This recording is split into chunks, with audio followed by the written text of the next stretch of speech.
So we talked a little bit about the machines side of your companies.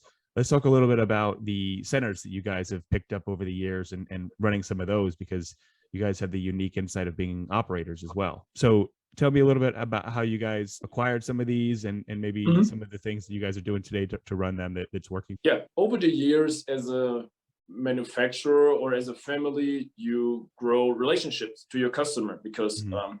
also part of our strategy is that we are here for you and we value the relationships to our customers. And so opportunities of purchasing a center or to take over a center automatically arise because there is always, yeah, it's just natural that you get these offerings for maybe centers that are in trouble, maybe centers do not have anyone else to take it over. Yeah, we as a family usually step in, and what we do is we never run the center. So that's one Okay. big rule in our families. We don't run it because for us as a family, we have limited members in our family, so Right. it's just not scalable.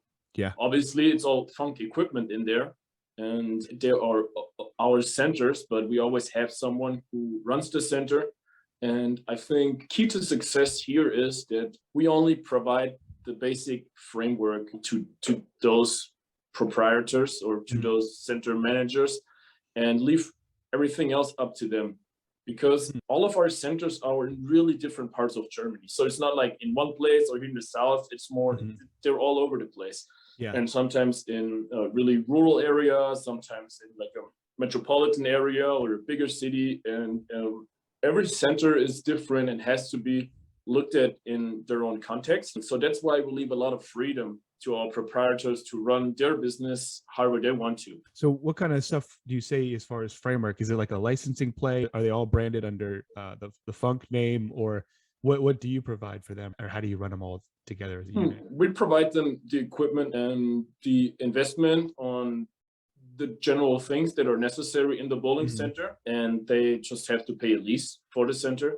Okay. And most other things are up to them. Obviously, the funk equipment in there is set, but that's part of the building that's already covered then, for example, by the lease. So that's really all framework. We do not interfere with marketing Mm, or trying to micromanage all of our proprietors because got. then in Mhm. that case, you're interfering with someone else's business, someone else's mission. It's just not so good. Yeah, that's not your game. Yeah. That's interesting because a lot of people will try to franchise or do a private chain or a licensing play where they're giving out frameworks of here's how you can operate the real estate.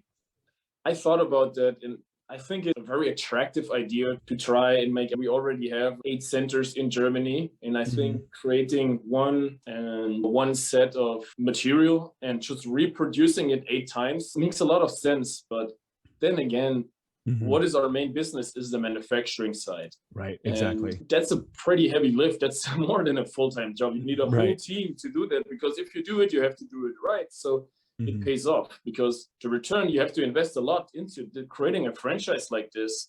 And for us, that's we right now we just don't have the time to do it. Right. Yeah. A lot of good opportunities, but you got to pick the best one.